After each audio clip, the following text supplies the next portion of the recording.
ছিংগাপুৰত কোনো সেইকেইটা তাত নাই নহয়। মই এতিয়া খাৰ গুলি কাহিলে পৰা ক'তোৱে নাই। মই এতিয়া সোণাপুৰ, মাথো সোণাপুৰেই মোৰ শেষ ঘৰ, শেষ মঞ্চ। এতিয়াৰ পৰা গান নেগাওঁ আৰু মই মাথো শুনিম। স্পেচিয়েলি মই নাইট চুপাৰ কেইখনক কৈছো, উজনিলৈ অহা যোৱা কৰোঁতে সোণাপুৰৰ এই ঠাইখিনিতে মায়াবিনীটো ডাঙৰকৈ বজাবি, ৰৈ থাকিম উজাগৰি ৰাতিৰ বুকুত। মই আগতে কৈছিলো আৰু এতিয়াও কৈছো, মোৰ কোনো জাতি নাই, মোৰ কোনো ধৰ্ম নাই।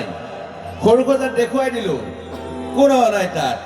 ব্ৰাহ্মণ, কলিতা, আলি, ৰহমান, ডেকা, বড়ো, ৰাভা, পূজাৰী আৰু এইটো কি কয় নামাজ পঢ়াই যে মৌলবীও আহিছে সৰু সজালৈ। I love people, I love man. সেইবাবে মুখ্যমন্ত্ৰী হিমন্তকো কৈছো, মই বিৰোধী দলকো কৈছো, লুৰি নকিল সকলোকে কৈছো, পলিটিক্স নকৰিবা বন্ধু। মই সৰু সজাৰ মানুহৰ অসমখন চাব বিচাৰিছিলো। চাই থাকিম সোণাপুৰৰ পৰা। খেলি মেলি হ'লে কষ্ট পাম, উভতিও যাব নোৱাৰিম। যোৰহাটৰ মানুহখিনিয়ে কষ্ট পাইছে বুলি শুনিছো। মোৰো যাবৰ মন আছিল, প্ৰিয় ঠাই, দেউতাৰ ঠাই।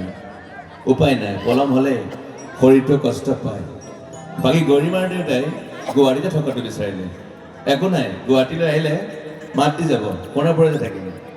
আৰু এটা কথা, যোৰহাটত প্ৰতিমূৰ্তি এটা হ'ব বুলি শুনিছো। গুচি যাম কেতিয়াবা, ঘেণ্টাও কাকো খাতিৰ নকৰো। মায়াবিনী ৰাতি ধুমুহাৰ সতে।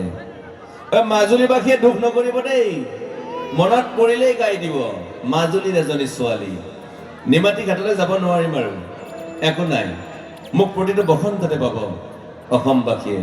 শৰতত গাইছো, বহাগত গাইছো, বৰষুণত গাইছো, দুখৰ গান, সুখৰ গান, শিশু, মুক্তি, মায়া, অননিকা।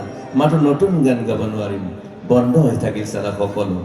এতিয়াৰ পৰা শুনিম শেষ মঞ্চখনৰ পৰা। সোণাপুৰেৰে পাৰ হৈ গ'লে গাই যাব কেতিয়াবা ধুমুহাৰ সতে। মাজতে কাঠৰ এটা কওঁ, ছিংগাপুৰত মহন্ততে কোৱা মতে নৰ্থ ইষ্ট ফেষ্টিভেল আছিল। মই আগতেও কৈছো, সাগৰ মোৰ প্ৰিয়। সিদ্ধাৰ্থ, শেখৰ মই একেলগে সাগৰ গলো। পিছত গম পালো ঘেণ্টা মই মৰি থাকিলো বোলে। বাকী নাজানো ক'ত কি হ'ল। শেখৰ নাই, সিদ্ধাৰ্থো নাই। অকলে অকলে কফিন এটাত দিল্লী হৈ সৰু সজাই পালো। বাট আই লাইক পিচ। মই শান্তি বিচাৰো। বৰ কম সময় পালো, মন আছিল কিবা এটা কৰিবলৈ, উশাহটোৱে বন্ধ হৈ থাকিল। বাকী মোৰ দুখৰ মানুহজনী চিনি পায় নে আপোনালোকে? য়েছ, গৰিমাৰ কথাকে কৈছো। মই নাথাকিলেও তাইৰ আৰু দেউতাৰ খবৰ ল'ব আপোনালোকে। মই নাথাকিলেও বিহু হ'ব লাগিব অসমত, চিধা কথা। আকৌ কৈছো, মই সোণাপুৰতে থাকিম এতিয়া।